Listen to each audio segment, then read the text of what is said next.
Mesdames et messieurs, merci beaucoup pour votre temps, votre disponibilité. Vous nous suivez au travers de notre chaîne de télévision Congo France TV, CFTV1, Bossa et Belé. Bozola Ndabiso, na actualité à la une émission présentée par Didi Dipumba.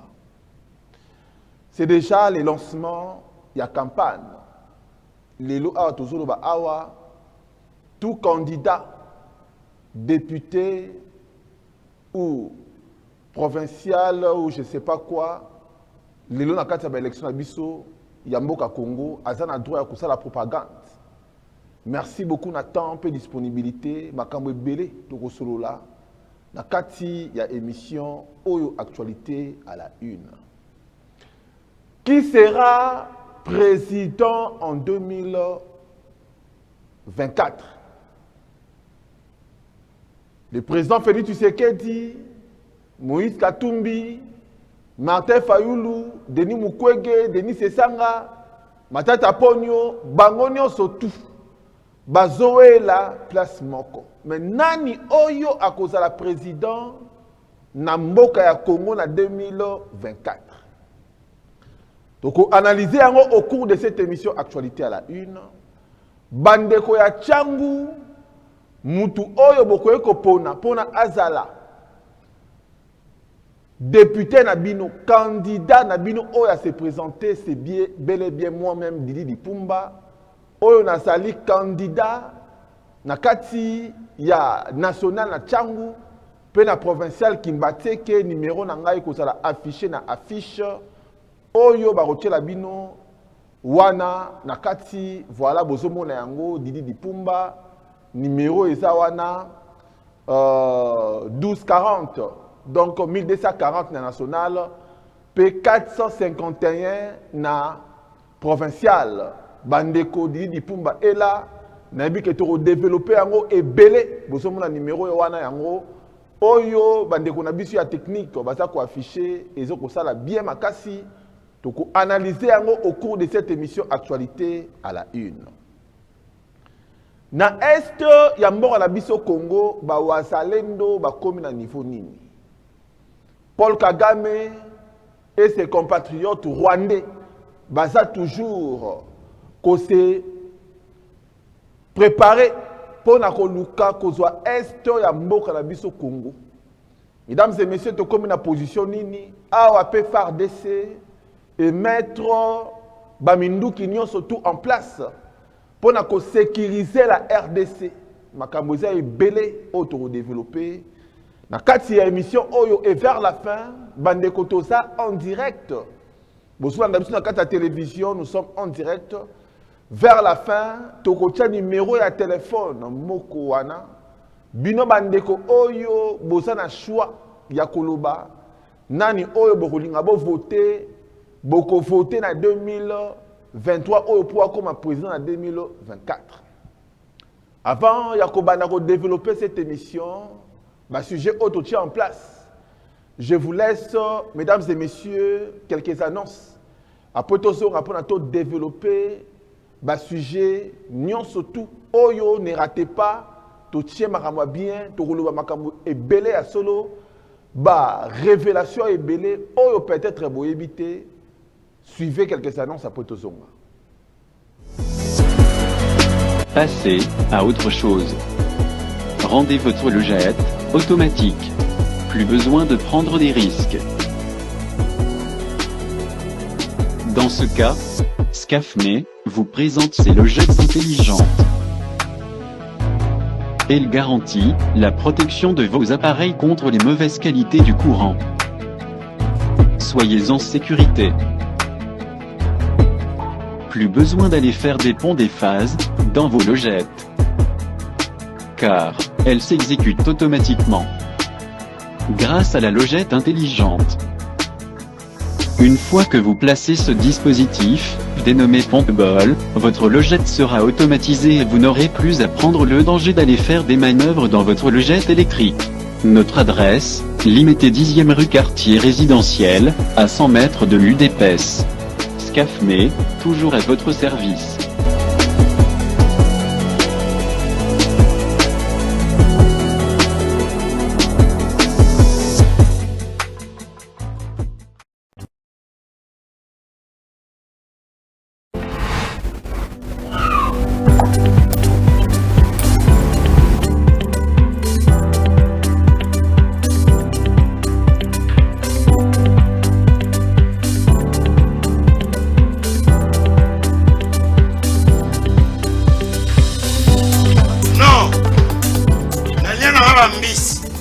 Restaurant belé na yena Mambo Galaxy na côté poisson tala mbisi pe ya mwana te hasa minere te hasa mukolo ndoboko liango familial botondi mbisi basangisa na crevette kaka ye mbisi basangisa na makemba basangisa na poivron basangisa na céleri basangisa na pomme de terre basangisa na munganza. Donc mbisi azwi vitamine baza lisusu na ngulu baza lisusu makayabu brochette otobengi kamundele mayepo ndo biloko nyonso ya mboka pa Galaxy Mambo tozolia c'est Mambo Galaxy tozosala pana bana mboka yango wana congolais mpona esika oyo kolela or ke bacongolais toyebani osali 6 mois okuni la propriété tiens Moussabina Liso mais Galaxy Mambo 8 ans quel restaurant et ça mousikaté. Au numéro 137 rue André Carman à Aubervilliers, composez vite les 07 53 28 89 07. Galaxy Mambo c'est du wow. Yo bolingo kaka internet babes na yo ebongwani bêtise bino bafi internet bafi ya bese boye bakelo bibokobala o roi David alobaki te aya oh ima baboko likolo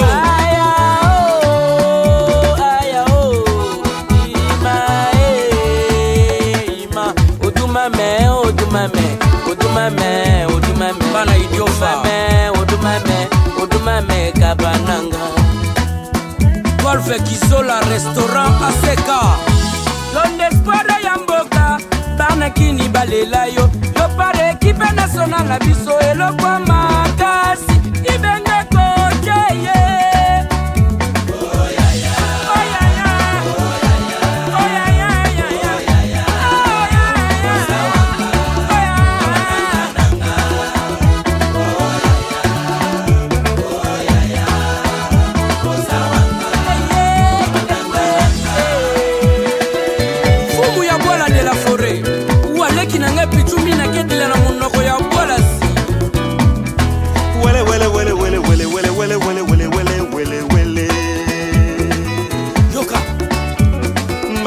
Malembe wesa kulala pichumina Malembe wesa kulala Junior Kabananga Malembe wesa kulala François Poto Amingena mukashi mwashi makadiema Gadi mubenga mukashi mwashi makadiema Alikizala Olingwe utana nzambe o Chancel Mbemba Basusu baswa basusu kaka sekolela Merci beaucoup, mesdames et messieurs. Nous sommes de retour sur notre plateau de Congo France, émission La Bisse Bandi. Qui sera président en 2024? Est-ce que Isa Fayoul? Est-ce que Ekozala Moïse Katumbi? Est-ce que Ekozala Matata Pogno? Est-ce que Ekozala Delice Sanga? Est-ce que Denis Mukwege Ekozala président ya Mboko Yoto? Le président Félix Tshisekedi Akotika la président? Ma question est ça, Ebélé. Nani oyo asa modèle, nani oyo akoki lelo na opposition ko diriger mboka Congo, candidature commune, eza ko créer ba embuscade, eza ko créer ba tension na kati ya opposition ya mboka Congo. Mesdames et messieurs, to côté na ba sujet mususu, après to côté na ba sujet oyo eza phare. Wazalendo. Wazalendo, mesdames et messieurs, bandeko oyo ya esto ya mboka na biso Congo. Bandeko ya mboka na biso Congo, lelo a tozolo ba awa, ba wazalendo baza toujours aux aguets. Baza toujours ko défendre mboka, la RDC. Baza toujours, mesdames et messieurs, ko sala en sorte que mboka na biso esala endeuillé. Ba wazalendo baza wana, comme toujours, très chers Congolais, ya ko sala tout pour na commettre barrière autour ya ba envahisseurs, ya ba M23, ya batu oyo ya mitema mabe, ya batu oyo balingi Congo ebonga te. Lelo atosolo ba awa guerre eza ko continuer na kati ya est ya mboka na biso Congo. Bitumba eza makasi na kati ya mboka Congo entre le Rwanda oyo azali ko soutenir ba élément na ye ya armée rwandaise oyo baza ko se passer comme des M23 na kati ya mboka Congo. Ba pesi biso information ya makasi.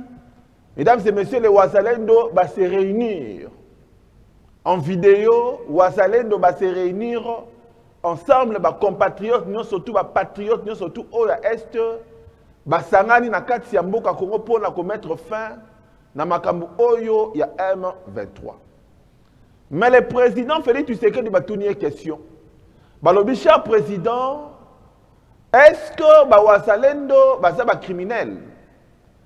Est-ce que ba wazalendo basa batu mabe? Est-ce que ba wazalendo basa batu oyo basa ko andeye mboka Congo bolanda le président Félix Tshisekedi makambo alobi après to songa pour na to analyser sur ba dire il y a le président Félix Tshisekedi. Suivez. Oui, mais des wazalendo, c'est normal. Qui sont les wazalendo? Ce sont des patriotes, des civils au départ, des gens qui ont décidé de défendre corps et âme les intérêts de leur communauté. Parce qu'en son temps, ils n'avaient pas confiance en l'armée. Ils ne pensaient pas que l'armée était capable de les protéger. Donc ils ont pris leur courage à deux mains et se sont engagés dans ce combat. C'est même héroïque. Là où les FRDC peuvent les soutenir, s'ils sont dans leur giron, l'ordre est donné pour que celles-ci les soutiennent. Mais je ne m'en cache pas, parce que ce n'est pas un crime qu'ils commettent. Ils défendent leur patrie, et avec raison, et courage. Mais pas ce sont des héros, pas des criminels comme le M23 et le RDF du Rwanda. Alors pour... Mesdames et messieurs, bon, qui répond, c'est le président Félix Tshisekedi à Zaclair. Alors, que les Wazalendo sont des héros. Mesdames et messieurs, Félix Tshisekedi a lobby les Wazalendo ne sont pas des criminels. A lobby les Wazalendo, ce sont des gens, des Congolais, qui défendre Mboka na Bango. Tant qu'on a eu le président Félix Tshisekedi que les Wazalendo va défendre Mboka na Bango, na sepeli makasi, na makambo oyo le président Félix Tshisekedi a lobby. Parce que les Wazalendo, c'est comme moi, Didier Pumba, je me bats pour que le Congo soit libéré. C'est comme vous. Vous aussi, de votre côté, vous allez se battre pour que Mboka Congo soit libre, pour que Mboka Congo soit délivré, vous allez prier, vous allez faire tout pour que Mboka Congo se développe, vous allez commettre péché. Vous faites de tout vos mieux. Il y a que nini, il y a que bonheur, il y a la République démocratique du Congo. C'est comme les Wazalendo. Bah, se réunir, bah, non, jusqu'à quand la guerre va continuer dans l'Est de la République démocratique du Congo. Balobi, jusqu'à quand il y aura des morts? Jusqu'à quand? Ces gens-là, il y a M23, Rwandais, Bomarabana, maman, violaka, maman, tantine, na biso na kati Est kuna. Bande kuna biso na balobi, non. Il faut tout élément, tout souk sanan makambo, parce que trop c'est trop. Le président Félix Tshisekedi est à makambo Wazalendo, alors que les Wazalendo sont des héros, je dis bravo dans le président Félix Tshisekedi. Et j'invite au président Félix Tshisekedi d'assister ces jeunes gens, Yaba Wazalendo, de les assister, de les porter un coup de pouce. Il y a un gouvernement, parce qu'ils se battent. Pour la délivrance, pour la libération de Mboka Congo, je dis bravo. J'ai eu un appel. Il y a des Wazalendo, en tout cas, bravo na yo, parce que aux autres défendre Mboka Kitoko. Ndekwana Wazalendo. Alobi, Nathalie ba émission na yo. Batindelinga ba émission Nathalie angon alobi, voilà moi na Mboka, oh, y a ça même esprit, na ba Wazalendo. Mesdames et messieurs, tant que bisinga bongo, na tuni question. Na lobi, eloko nini oyo eza kosanga, bino bandeko na biso ba Wazalendo, bo silisa makambo oyo M23. Ba bisinga yi, ndeko na bisinga lobi, chaque chose a son temps. Alobi, eloko nyonso tout c'est la kanangonga nango. Na comprendre que bandeko na biso ba Wazalendo ba ça vraiment organisé, et je dis bravo na ba ndeko oyo nyonso tout ba ça ko rejoindre bango mais boké ba na ba infiltrer oyo mesdames et messieurs balingi mboka ya Congo ti. Voilà, très chers Congolais, makambo oyo le président Félix Tshisekedi alobi oyo asa ko côté koloba pour la bandeko ya Wazalendo eza vraiment souhaitable. Mais si koyo a toke na ba élection ba côté à parti kuna ya est ya Masisi ya Muchuru ya Bunangana et comme problème pour l'élection et Salema. Mais comment élection et que Salema n'a étendu mon bimba RDC? Les lois est comme impossible. Pourquoi? Parce que il y a des gens qui balingi élection et Salema. Ils créent des embuscades, ils créent de l'insécurité, ils créent, mesdames et messieurs, des tensions pour l'élection et Salema n'a étendu mon bimba RDC. Boye bibino moko ba parti politique, boye bibino moko ba congolais, boye bibino moko ba parti ba regroupement mususu oyo elingi élection sélimate. Baloba ki yango ke ba ko sala tout élection sélimate. Ba ko sala tout yango na ndenge nini. Est-ce que c'est eux qui soutiennent le M23? Mesdames et messieurs, tout est possible na makambo oyo ya élection na kati ya mboka na biso Congo. Si les gens disent qu'ils ne veulent pas que l'élection Salema, ça n'engage que Bango. Parce que dans la loi, dans la constitution au Congo, il est permis. Dans la constitution, qu'après quinquennat, après 5 ans, après gestion, il y a un président Félix Tshisekedi, un président de la République. Mesdames et messieurs, après 5 ans, il faut qu'il y ait une nouvelle élection dans notre pays. Mais quand je vois d'autres personnes refusent catégoriquement que l'élection est salimatée, je comprends qu'il y a une chose, un projet pour l'élection salimatée. J'ose croire que, mesdames et messieurs, il y a des tireurs, des ficelles, qui tirer nadra na côté na bango pour bénéficier na makambo oyo ya élection oyo batu misusu balobi ke il faut élection oyo esimbate batu bakufa pour na bango ba profiter. Voilà, très chers Congolais, côté ba Wazalendo, je dis bravo na le président Félix Tshisekedi. J'ai écouté, j'ai vu l'interview du président Félix Tshisekedi oyo asali na télévision yaba occidentaux. Nathalie Ango na yoki makambo Félix Tshisekedi alobi batuni même balobi ke oh, mais comment yo oso travailler mais en même temps Moïse Katumbi alobi ke yo so ko makambo te. Monsieur le Président, vous êtes là, vous dirigez le Congo aujourd'hui, mais Moïse Katumbi, c'est votre opposant. Il s'oppose contre vous.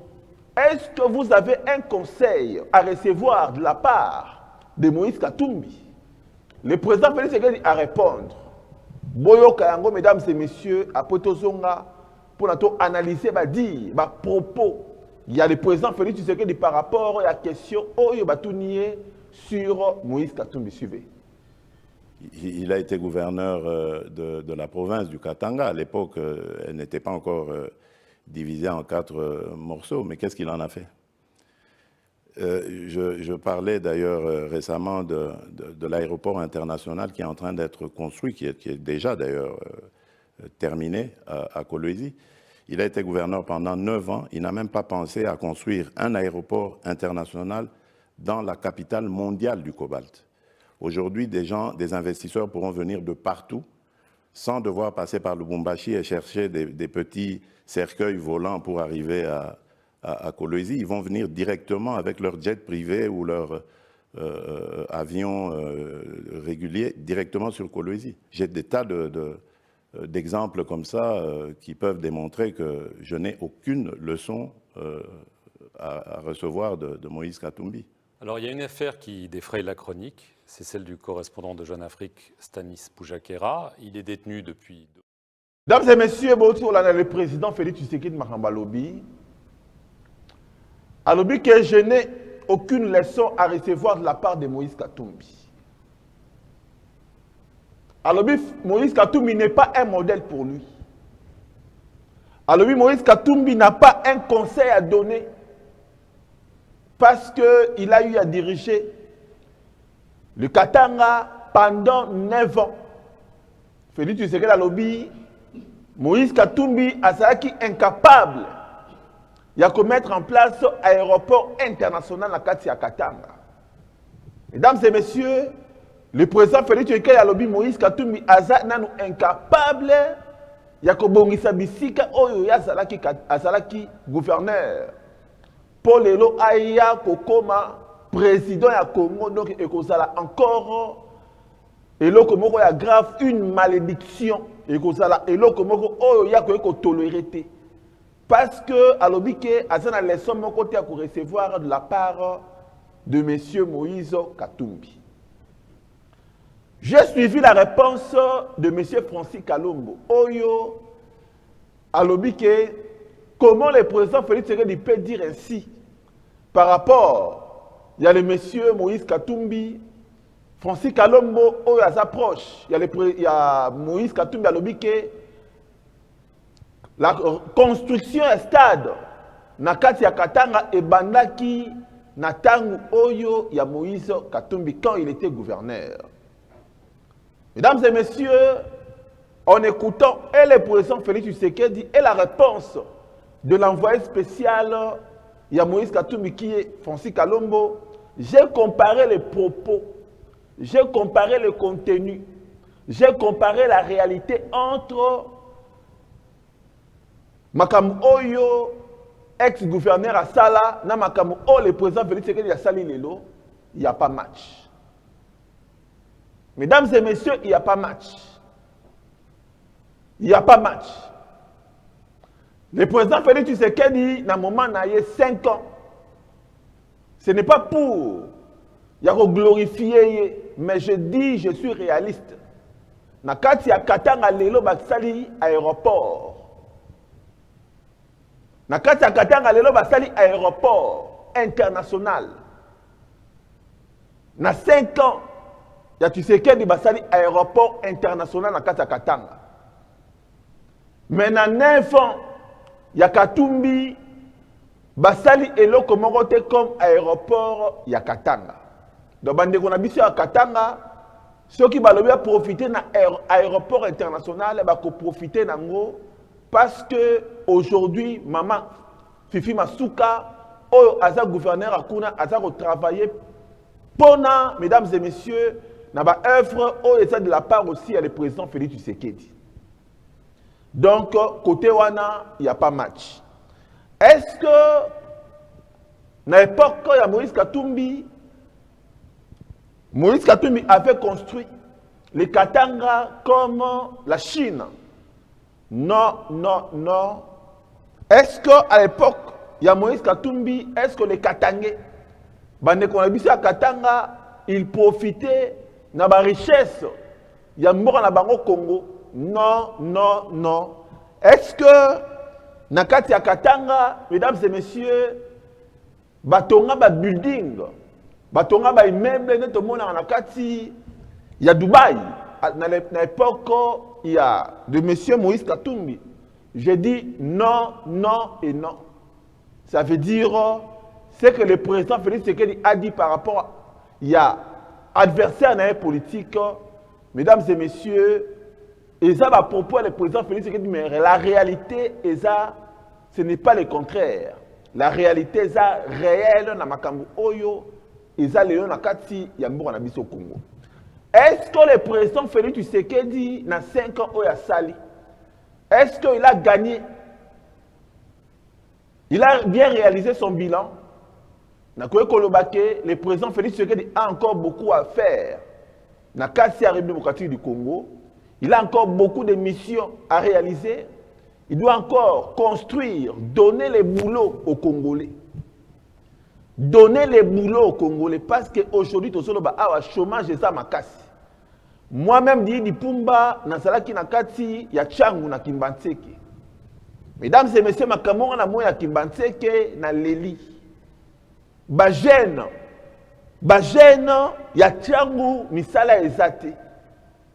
Na loi bajene ya Changu misala ezate. Na kutela papa moko kuna na kati ya Changu. Alobi que depuis abotama azwa musala malongate. Mesdames et messieurs, papa wana alobi depuis abotama azwa musala te. Na lobi mais ya Mobutu, ya Kabila le père, Rebelle le fils. Aujourd'hui tu sais qu'elle alobi tisi ko musala ezara raté. Na tuni mama moko asalaki wana. Na tuni mama problème nini na kati ya Changu mama wana alobi ah papa di Pumba na una mona souffrance ya boité insécurité za makasi. Na tuni lisusu tonton moko azalaki wana na lobi est-ce que lelo a tosoloba est-ce que bino ba jeune boza ko se retrouver tonton wana pesi nga réponse na ya lobi ah ndeko na nga di Pumba non non toza ko se retrouver te pasi ezali pasi ezali yonga na lobi na bandeko ya Changu nga na so défendre bandeko oyo ya Changu mobimba parce que nasa candidat député tout d'abord kuna nasa ko défendre bandeko oyo ya Lingwala Matete Njili Kasavubu Kimbanseke Mikonga Kisensu partout na Congo mobimba nasa ko défendre bango. Mais particulièrement, au place on a ces candidatures et ça na kati ya Changu. Bande ko na biso kuna balobi makamwe belé na lingi tochela bango extrême qui ya réponse ya mama wana oyo asa koloba makamwe insécurité pe oyo asa koloba sur réalité oyo c'est le kati ya Changu. Mesdames et messieurs, difficulté et ça est belé. Bolanda image oyo ta on a kitaka na kati ya Kimbanseke na Changu. Après tout ça, pour tout développer, le sujet a été qualifié. Yo, maman nangolingo loba. Maman comment nani? Comment nani maman nangai? Maman Hermeline. Maman Hermeline, au fait ya Kimbanseke. Au fait na kata na commune Kimbanseke na botameli a na koleli awa. Eloko so na senga kana bakonza mboka na biso batela biso nzela kamuna nzela tozana trakaseri makasi na kati ya mboka na biso a tozana trakaseri a partir na ba soda na ba birode ba soda basako trakaseri bino trakaseri na bango na nu na bakonzi na biso pona makambu ya nzela o bazo bateke nzela eza mabe kokanga bana ba moto ko beta ko sala makambu mabe kaka ndebi nzela o eza mabe yango to sengi na bino botela biso nzela o ndenge ezala ka bandati suka kuna likolo to sana nzela eza na biete bambula minene ezoya ndenge ezoya tango ebuka mona koto nyoso ebukani to bosela biso ba makasi to pesa bino ba makasi to so bondela nzambe pona fati beto to awumela asa misana ekende vraiment mbangu tina likolo kuna bato mingi tozolela toza na moyen koleka te to na moyen de suivi te bapesa koteka mpe eza te yango moni ke naye kopesa kaka awa baosala banzela est-ce que bachasse oyo eza na kati ya nzela awa est-ce que bino population bozwaka susi ya kolongola basalite wana tozwaka susi kolongola yango apesi mpe salongo mpe malonga mpe ezalaka nango mpe te na bawenzi yango salongo malonga ezalaka te yango monaka batusu bazowuta bapube na bandako na bango bazwa kobwaka na baterase yango moni baterase etonda na problème ya leta te eza nango problème ya leta te bango biso nde biso mo nde kongo bakongo tolingi terase ezala soin te po moto akolonga na pube na ndako aye kobwaka na terase donc azomona akende kofuta mbongo akende kobwakisa na fula kokoka te fo ya kobwaka na butu na terase. Merci beaucoup maman. Mesdames et messieurs, nous sommes toujours ici à Kimbanteke. Vous avez vu la population et nous avons remarqué qu'il y a des travaux au Salema. Awa, mesdames et messieurs, tout le monde salité à Liboulou Oyo. En tout cas, bah, pour Salama Mouké, ça a été vraiment et ça grave. En même temps, où on s'est sali, bilo a collé sali na basolo awa, microbes, malades et aussi les bosso, il y a organes, il y a seni. Bosso mon a bat travaux quand même et sali, moussa les au Salema. Tout ça a besoin, il y a Royoka, bandeko congolais, balinginini, insécurité et paille. Maï courant, misala ezate, ba papa, ba maman, tolingi vraiment et que le gouvernement ayoka kolela la population, awa tout ça na kati ya Kimbanteke. Yango tozo tuna ba commentaire, bonjour papa. Comment on a les papa nangai?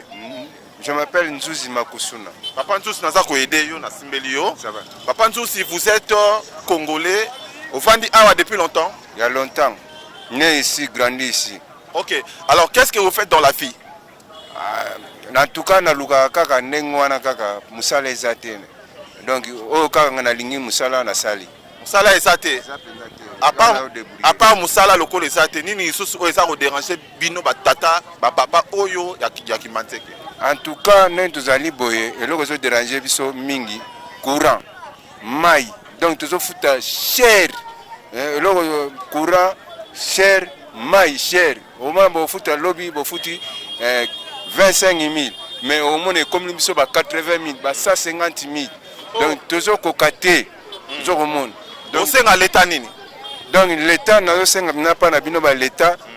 Bon ça la biso de nécessaire pour babilo ko ni osu tous na moyen to banda ko futa ngopo. To ça la katé. Bolobi que no futa 120 000 pour la mai. Donc to ko kangote. Donc bino boza ba l'État. En tout cas, pour ça, c'est abusé. À part maï courant, ni soit déranger bino on a quatre Kimbanteke. Nous l'appelle isusu, nous l'appelle donc tous allés à passer pendant ma casse. Ce sont que pour ça ni net. Ah, tous autres. Voilà, mesdames et messieurs, tozongi na kati ya télévision na biso na plateau na biso, bolandi papa wana oyo azako lobake misala ezate. Tant Nathalie papa oyo rejazo laksabiso ye nayoki motema pasi alobi ke musala ezate déjà na âge naye azako kende déjà so Nathalie bien vers ba 50 ans kanga na lingi musala na sali musala ezate. Mesdames et messieurs, à part ma papa oyo, il y a aussi beaucoup de choses. On a l'ingénieur évoqué na kati, il y a émission actualité à la une. Nazalaki na kati, il y a marché de liberté. Na lingi bandeko botala, comment est-ce que marché de liberté ça salité? Nazalaki na kati ya maison communale ya Masina, botala nenge salité ezali. Botala nenge salité ezali. Na mituni ndenge nini batu ba vivre à place oyo. Na mituni ndenge nini ba mama ba sala ka pona ba teka. Régie pour ça la tina moi vidéo moi la katikati. Boromona commence que makambu oyo salité comment batu ba ko teka la salité boy. Te to ça la réaliste. Bache mwamba place wana, bache pondu place wana. Bache pondu mwamba bache matembele na salité. Mesdames et messieurs, comment tu vas koteka bisika ya salité? Awa na kati ya masina na marché liberté. Comment tu vas kolia biloko ya salité? Eza ko benda liwa. Eza ko bena maladi botala nzela oyo bozomona batu basawana basa koteka. Tifoïde solo wana ezokota na mutu, ezokota. Comment nzela ekoki kozala boye? Na kati ya masina. Te to solo lati. Comment nzela bandeko ya masina bakoki ko profiter te na minerai ya mboka na bango? Comment na nzela ezala botala courant bisika o balobi batu bakufa na courant oyo ya kosakana te. C'est ça, mesdames et messieurs, la ligne botte la place à courant wana. Très chers Congolais, et ça soni makasi, comment on a ba image oyo est circulé na mikili ya poto. Ba rotala ah, dit pumba c'est ton pays. Na rowanga na pays na ngai. To na roloba oui c'est mon pays. C'est ça, mesdames et messieurs, j'ai d'autres camarades. Oyo ba se ba mindele. Basana baso ba ya na kati ya mboka na biso Congo ba ko investir mais tant ba remona ba oh dit comment les routes sont sales, comment les routes sont trop sales, il y a beaucoup d'odeurs. Non lobanini na lobake non, vous savez il y avait la pluie, vous savez le gouvernement avait oublié, mais non. Mesdames et messieurs, non et non. Awa toza la masina na changu. Toza la masina na changu. Bandeko na biso ya masina balobi didi di pumba. Makambo toza ko vivre. Et ça normal te. Bolanda quelques intervenants. Na kati ya changu. Na kati ya masina. Après tozonga. Poto continuer, le sujet autre tient en place pour nous suivre.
boti Olanda ba image.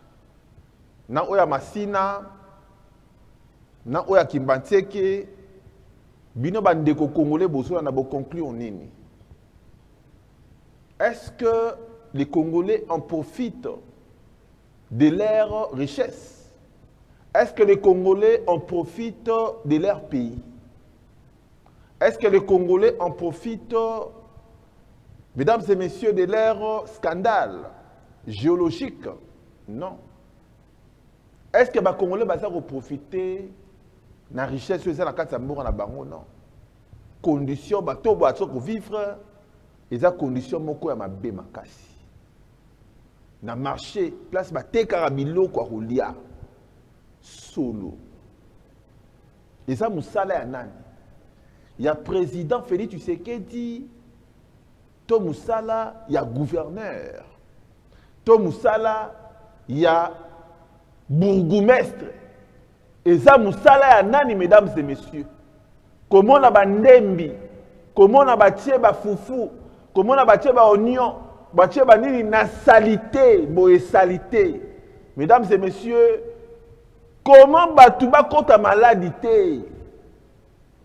Non, mais tout ça l'appelle Batou. Comment les gens peuvent vivre dans la salité, dans les salités, mesdames et messieurs? Et sur les Kanawapi. Nakati, Yamasina, na marché de la liberté. Comment ba mama, nous autres on a bangwe salaka, nous autres moko oyo, salité et kontaka rapidement. Bota la maman va tambola.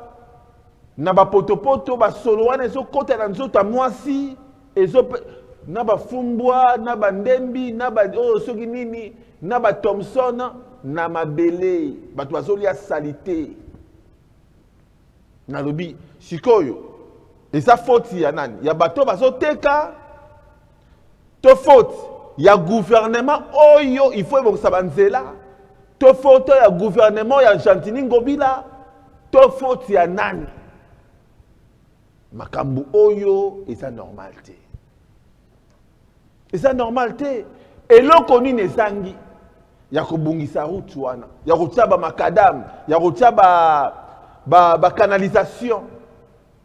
Et loko ni nezangi, mesdames et messieurs. Problème oyo ezali, eza pe manque ya volonté. Mikole koya na kokitanga moko lisusu na kati ya Masina.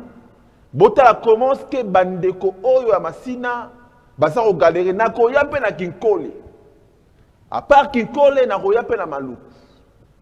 Bandeko Maluku bo se préparer na sa koya. Ba mama misusu oya bilanga ba boto na bango ba bilanga na bango na koya ko défendre bino na so ya wana.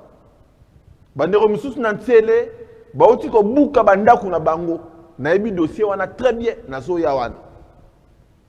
Comment l'État a foutu ici mutu taxe d'habitation, a foutu ici mutu taxe yamabele, mais ailleurs ici au Koboukaï. Comment l'État a ça qu'on percevoir bambongo ceux qui mutate ki lopangu a payé même attestation parcellaire, mais en même temps l'État n'a ailleurs sur Koboukaï. Qu'est-ce qui se passe? Bande kokuna ba benga ba lemino di dipumba. Yarape kolobela biso awa na kati ya Ntsele, na kati ya Maluku, ya Mikonga, na Kiseso, na Matete, ba dégâts eza ebele. Na soya, na olekawana, parce que na lingi mboka na ngai, il faut na lobaboye, po na ba konti ba yoka. Il faut na lobaboye, po na ba konti ba yoka. Na lobaki yango, ça fait 3 mois j'étais à Kimbanteke, dans une...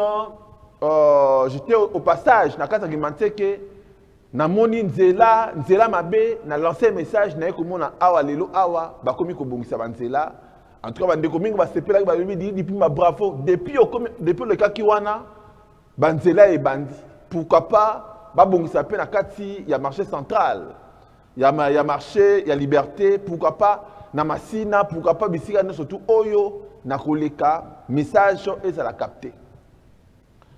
Mesdames et messieurs, tokoti na dossier Moussousou, Oyo ezali qui sera président en 2024. Nani oya kozala président de la République en 2024. Est-ce que Félix Tshisekedi a kozala réélu? Est-ce que vous votez? Est-ce que vous allez voter Matata Ponyo? Est-ce que Moïse Katumbi a recommandé à président à Mbokoyo? Est-ce que Denis Mukwege élire président à Mbokoyo? Denis Esanga? Est-ce que Martin Fayoulou problème makasi lelo na niveau ya nini na niveau ya élection? Tout le monde, tout candidat ya niveau ya présidentiel veut diriger ce pays. Bandeko Congolais bokeba. Mboka oyo eza mboka moko ya biso ba Congolais. Mboka oyo eza mboka na biso ba Congolais. Critère esali. Candidature commune de l'opposition. Après la création de la coalition Congo ya Makasi, les délégués de Denis Esanga, Matata Ponyo, Denis Mukwege, Moïse Katumbi ont défini les critères pour désigner les candidats communs de l'opposition. Ces critères sont leadership visionnaire, leadership charismatique, gestion et management, capacité de mobilisation et machine politique. Balui pona ba pona. Candidat moko na kati ya opposition, entre bango ba pona nga mutu moko oya ko représenter opposition, il faut réunir ba critères wana. Il faut la visionnaire. Na kati na bango na sa visionnaire. Na kati na bango qui est visionnaire? Il faut la charismatique. Na kati na bango nana za charismatique. Na kati ya opposition nana za charismatique. Il faut un bon gestionnaire, un bon manager. Na kati na bango nana za un bon gestionnaire. Est-ce que Matata Ponyo a un bon gestionnaire? Est-ce que Moïse Katumbi a un bon gestionnaire? Est-ce que Faoulou a un bon gestionnaire? Capacité de mobilisation. Nani a mobilisé Batebele? Nani oyo a une politique makasi na kati ya opposition? Ba critère yango wana. Mesdames et messieurs, na moni lisusu le monsieur Oyo Azako représenté. Il s'appelle qui? Monsieur Oyo Azako représenté Fayoulou. Yeyo. Alors, un candidat qui a voulu manipuler tout le monde. C'est qui ce candidat-là qui a voulu manipuler tout le monde? Candidat moko na kati ya opposition aligné à manipuler Batunion surtout. C'est qui? Alors lui, il se reconnaît qu'il arrête de faire ça parce que les Congolais ont besoin d'un candidat commun. Candidat moko comme d'un côté des ordres na kati, il y a choix oyo ya candidature commune. Na lingi na formula téléphone. Mesdames et messieurs, bandeko Congolais boye bisangai, est-ce que parmi ces candidats à opposition, nani oyo bolingi a dirigé mboka?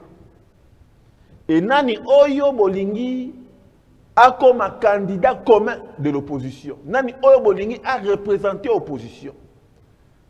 Et selon Bino, qui sera président Yamboka Congo? Il y a un numéro ekobima entre Awa to Awa. Mesdames et messieurs, ce numéro-là, Nalingi, voilà, Nalingi, bon intervenir. C'est un numéro Yamboka Congo parce que je suis à Kinshasa. Numéro Oyo 09 90 024 384, c'est un numéro à Kinshasa. Nalingi bon intervenir. Bandeko bon intervenir. Bobenga boy bisabiso. Est-ce que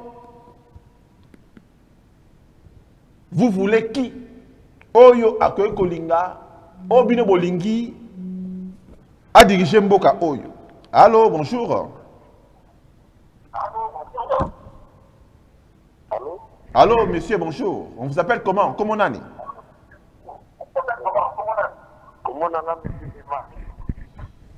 Oui, ndeko nanga tozoyoka yo. Obengi biso wapi? Na bibwa na kumi. Bandeko abibwa topesi bino mbote papa tozoyoka yo. Na sepela makasi kolanda yo monsieur Didier pour l'émission na tous les elbos kaka tolanda comme mais ndenge totali mission lelo on a biso exactement na pota ya Faïlo Azanwana. Faoula comme président, comme candidat commun de l'opposition. Oui, nous avons demandé si Kawana est commun. Ok, mais Olingina comme président à Mboko.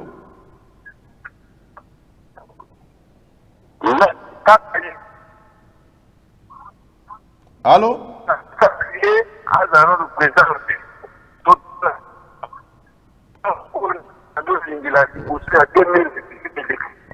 Ok. Merci beaucoup papa, merci beaucoup Bandero Nabiso, Oyo Bazola Nabiso. Numéro ça Rofungwama, numéro yangoana plus 243. Voilà, na répondre na ba question surtout, ba réponse bandeko Oyo ba répondre par rapport à Metuna. Bonjour, bonsoir. Allô. Ndeko comment on a s'il vous plaît? Allô. Allô ndeko ça en direct comment on a ni? Comment on a appelé Djogo? Ndeko Abel Djogo fandi wapi? Fandi juste na Kimbateke. Bandeko Kimbateke de pesi binombote Abel Djogo tozoyo kayo. Dans le bibo et la distraction président Zara Moko. Ah président Zara Moko nani? Beto Fatigue. Ah et bon nani olingi akoma candidat commun de l'opposition. Nani olingi akoma candidat à l'opposition. Ah ya. Batiga na bango wana za distraction. Merci beaucoup Abel Djogo. Mesdames et messieurs, ça continue. Ok, ça continue. Bande quoi Kimbateke, tu peux si binombote. Bande quoi de partout, tu peux si binombote, tout ça en direct. Allô, bonjour. Allô. Voilà. Ce bon Ibisobo, ça la moi éloigné la télévision, la bino poto, cabino bien. Et Rosa la bien, mesdames et messieurs. Allô, bonjour, bonsoir. Allô. Oui, bonjour monsieur, comment on a s'il vous plaît?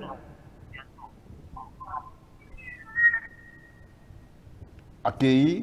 Quand vous nous appelez, bon c'est Léoné Mouké la télévision, na binoto bino bien.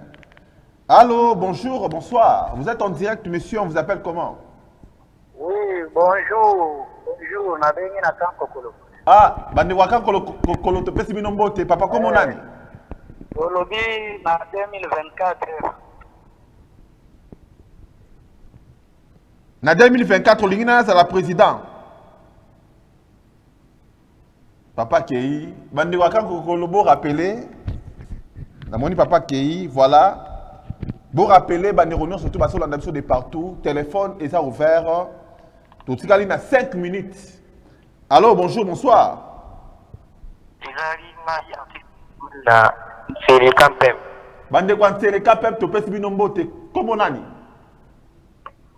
Comment on a Kajoman? Papa Kachomani, tozo kayo. Chouane sanini. Papa nanga zakaka. Bande kwa biso campem, ndiko na biso akeli susu, vous rappelez. Tu peux subir nombote place Bosali, Bosola na biso na kati ya Congo France. Merci beaucoup. C'est votre frère Di Pumba. À ça toujours Nabino. Allô, bonjour. Voilà, Bandeko Bazo Kende. Quand vous nous appelez, vous allez musique à la télévision Nabino. Allô, bonjour. Tant Bosso Bengabiso, vous allez musique à la télévision. Allô, bonsoir. Bonjour. Voilà, et Zokata n'a habité pourquoi? Allô? Oui, allô? Monsieur, bonjour, comment on a dit?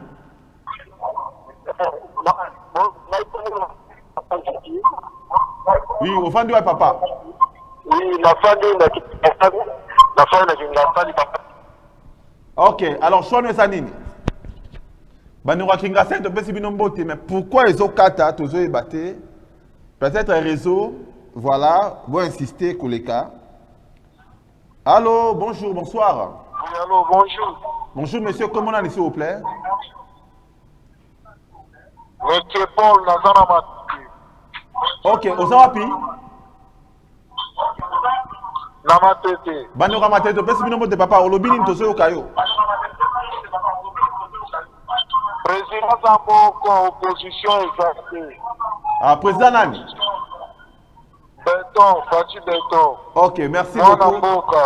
Merci beaucoup, papa Ezachua Nayo, merci. Mwana Maman Marthe. Merci beaucoup, papa, merci beaucoup. Alors, ça continue. Mesdames et messieurs, Totika a 4 minutes. Poto Yambabino, qui sera président en 2024? Et Nani Oyo Bolinga Sala, candidat commun de l'opposition. Question à Ngoana, c'est à vous de nous répondre. Allô, bonjour. Bonjour, papa.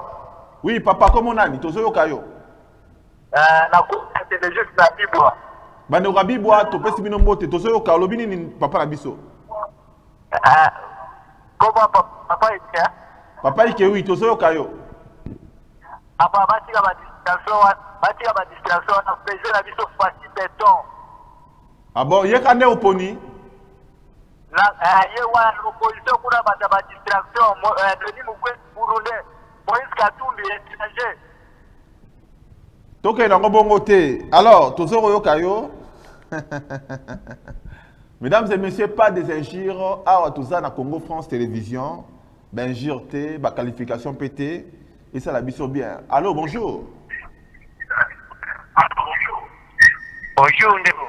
Ndeko, comment on a été au problème de Bissouat? Comment on a j'ai fait ma quoi? Dans un appel, dans le Biboé. Oui. Dans un bien. Dans un bien, soit au Kosa. Dans un bien, le lobby qui est un béton, dans un balouba. Président et un fayoul, l'année où tout ça lit. Dans l'autre, la télévision, on l'a dit manette à Pembe, on l'a dit propre. Ok, mais ok, on a un gars qui tribalisme, s'il vous plaît. Ok, na landi, mais eza bango, yokaka lingala na bango na ngai. Te, koke na bango bongo te, koke na ki tribalisme te, yo pesaka choix na yo. Ça va, président na ngai, onga na zotela motema, eza ne Fayoul. Bravo, Fayoul m'a dit du président na yo, et sali bien, merci beaucoup. Fayoul m'a dit du ye wana nde ha. Ok. Et bon, on a Olinga, c'est la candidat commun. Bon, wana fikika wana. Ok, président Fayoul m'a dit merci beaucoup. Ok. Ok. Mesdames et messieurs, ça continue. Ça continue. Et comme a débatté ici, to boy qui tribalisme. Ndeko sala choix na yo, to ko recevoir en moi avec beaucoup de respect. Alors bonjour. Ça continue, mesdames et messieurs. Allô? Allô? Allô, bonjour. Bonjour, papa, comment on a ni? Comment on a espoir, on a bien la commune en Chili. Papa Lansele, Tozo Yokayo. Choine Sanine. Candidat n'a Fayoulou. Le président Fayoulou. Le président Boka Fayoulou. Ok, alors, Nano Linga, c'est le candidat commun. Alors, Fayoulou 2, bravo, en tout cas, Bandeko, avec beaucoup de respect. Martin Fayoulou m'a dit, Bazar Oponaye, oui, Bazar Oponaye, et ça, sondage, et ça, en même temps. Donc, voilà. Allô, bonjour. Bonjour, papa. Comment on a ni papa, s'il vous plaît?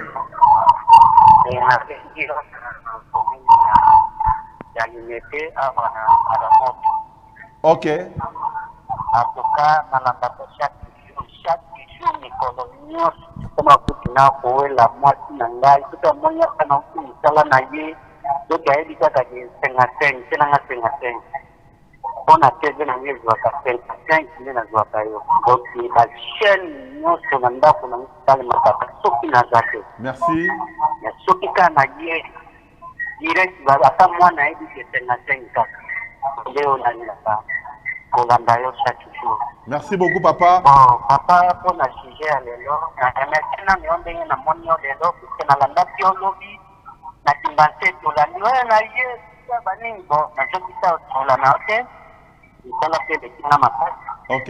lelo naza na ndoto nde na bia sane direct na kiteli makasi komo na ngango oyo papi. Ok, alors choix no eza nini? Choix na yo eza nini? sujet ya lelo ezali totikana na basakima banini mokonzi ya mboka azaka moko po toza na ye ya place po aza sur place tozomona na miso okoli nani? Nayoki te. après question esalemi te me na makambo ezosalemaka ete yazala nanga sikati ya kimia après nde lese boya na nsima soki tosali normal nano analyse ifo atia nano sina ninga okontinue kotia kimia. Ok, alors opoli nani na opposition? Na opposition opoli nani azala candidat commun? makambo ya opposition na bango esalinga te opposition na bango eza make makasi nazoreconnaître ka motu moko. Merci, eza choix na yo papa. Merci beaucoup. Hein. Ok, merci. Mesdames et messieurs, en tout cas, on a deux appels. On a de partout. Bandeko ya Europe et États-Unis, bosso me robin na numéro oyo, bobin na normal. WhatsApp ezate. Voilà. Allô, bonjour, bonsoir. Oui, allô. Ndeko, bonjour, comment on a ni? Bonjour, monsieur Yoka. Monsieur Yoka, au vandi wapi? Navani na Mbetseke. Tozo Yoka yo bandeko Mbetseke, bonjour, bonsoir à vous. Oui. Oui, bonsoir. Tozo Yoka yo papa. Oui. Bon, proposition nanga ezali na 2024. Fachi va continuer musala na ye, projet na ye, asuri savo. Ok. Et bon, on a le candidat commun. Souhait nanga ezali wana. Et bon, candidat commun de l'opposition pour une année. Bon. Côté de l'opposition, le candidat commun au Martin Payou. Merci beaucoup. Merci papa. Ok, merci à vous. Ok. Tout ce qu'on appelle mon corps. Émission na biso comme na suka, tout ce qu'on appelle mon corps. Bandeko oyo akubenga tous à la naître, tous à la respectable, respectueux et ça la bien. Allô, bonjour. Allô. Ah, bonjour, bonjour. Bonjour papa, comment on a s'il vous plaît? Bonjour. Bonjour, comment on a? Ouais. Je veux m'engager, mais c'est Peter Mbenza. Mais c'est Peter Mbenza, vandi wapi? Na vandi na kauka. Bande wa kauka to pesi bino mbote. Alors, tozo kayo shone sanini.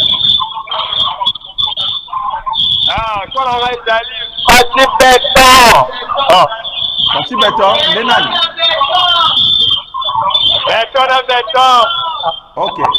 Et bon, on a position opposé nani. Opposition aventurier Bazate, 0-0. Merci beaucoup, papa. Merci beaucoup. Ok. Voilà, tout comme une souka émission. C'était avec plaisir, mesdames et messieurs, de présenter l'émission Oyo Actualité à la une. Nakatia Changu, candidat à Zamoko. C'est bel et bien Didi Dipumba. Numéro yangwana eza kozala affiché na national na Changu ezali 1240 bandeko na kati ya Changu Didi Dipumba candidat yangwana numéro 1240 candidat national na Changu Mobimba bo voter ngai Didi Dipumba na sali molobeli na bino na ko défendre bino partout où je serai. Dans le Parlement, j'ai beaucoup de projets, j'ai beaucoup de lois en faveur du peuple congolais. Pour résoudre les problèmes ébélés, je vais proposer des lois. Mesdames et messieurs, ma cambosa ébélé, oyo, di pour ma reconnaissance dans le Parlement, numéro ezali 1240. Dans national, puis la provinciale na Kimbanteke ezali 541. Provincial Kimbanteke 541, Didi Dipumba, votre frère congolais, Molobeli Mboka Congo. Je suis prêt à aller au Parlement pour défendre les Congolais et pour mettre en place des lois qui favorise les Congolais. Mesdames et messieurs, merci beaucoup, Nathan. Peu de disponibilité au Bosana Yango. Na remercié bino place Bosali. Naza kosenga na bino pour l'instant. Bino moko, bandeko Congolais, boss organiser place au Sali. Au Sana ndeko na yo, tout ça là, c'est qu'on appelle de bouche à l'oreille. Au Sana ndeko na yo, bisaye kete et faute Didi Dipumba. Au Sana camarade na yo, bisaye te Didi Dipumba, molobe na biso. Polo te, bière te, masanga te, chapeau te. On a ça la beauté. Je vais vous défendre, mesdames et messieurs, il y aura un changement. On est à sans blague, sans aventure. Place aux alliés, banda déjà pour ça la campagne pour la déconao di Pumba. Au sana Tchangu Mobimba, ça la campagne pour la déconayo. Place au Rana Soya, ceux qui n'a monio, en tout cas, na salut yo na repeso mbote, peut-être sur la bien. Makambuza est belé auto sur la base na ngai place ezali. Ba base ba soutenir di Pumba na Tchangu Mobimba, na Kimbanteke na Masina, na Njili, na Maluku, na Kinkole, na ba communion surtout à Tchangu, Didi Pumba c'est votre frère. Oyo boyo soutenir pona bo mema eti na kati ya parlement. Bandeko oyo pe misusu ba monike ba sa de partout. Osai na kati ya Funa, osa na kati ya Ngaliema, osa na kati ya Selembau, osa na Ngiringiri na Kasavubu, osa de partout place osa na kati ya Kinshasa. Otala ngai olobi non non non non, ces messieurs il faut na booster, il faut na voter. Okoki kaka ko influencer bandeko na na Tchangu. Oyebisa bango bandeko na ngai ndeko Didi Pumba bo voter. Sele la campagne na part na yo. Et on sala bien makasi avant que na iya na ba base poto kutana na bisika na surtout na Tchangu, je vais venir. Na lobi bien to éviter makambo oh pesanga polo, pesanga mai, pesanga nini. Tout ce que j'aurai entre mes mains, je vous les donnerai. Il n'y aura pas de problème. Mais botte la mitou na binote que non député Mokaso Melanga Ima nini. Mesdames et messieurs, c'est qu'il faut choisir, des très très bonnes personnes qui vont vous défendre au Parlement, qui vont mettre en place des lois pour sécuriser le Congo. Parce que le Congo aujourd'hui, c'est une insécurité totale. Dans tous les quatre coins, insécurité. Il faut des lois, il faut une justice. Mesdames et messieurs, Makambouza est belé pour ne pas dévoiler toute mes stratégies en ligne ou via les réseaux sociaux ou via la télévision CFTV1, Congo France. Je vous donne rendez-vous. Bokendeko voter Didi Pumba, numéro affiché Yangoana. Bah, au bassin la télévision, parce que numéro affiché entre A et Koto. Donc, numéro Zawana, Botanga Yango, Bochango, déjà ma Kalstabino, et ça la biso super bien. Zambalola, Apambolabino est belé. Abaxelabino, Oesangi, Régie Bocha numéro 1, et au la bien Kaningo Chakiwana, voilà, national 1240, donc 1240 national. Place au de partout, national Yangwana 1240, Didi Pumba, ou 1240, et au la biso bien, et puis la provinciale Kimbanteke, Bandewa Kimbanteke, 541, Yangwana Didi Pumba, Tozana Bino ensemble, puis nous continuer à défendre Mboka. Zamba Pambola Bino Ebele, Tokuta Dibongo prochainement. Au revoir.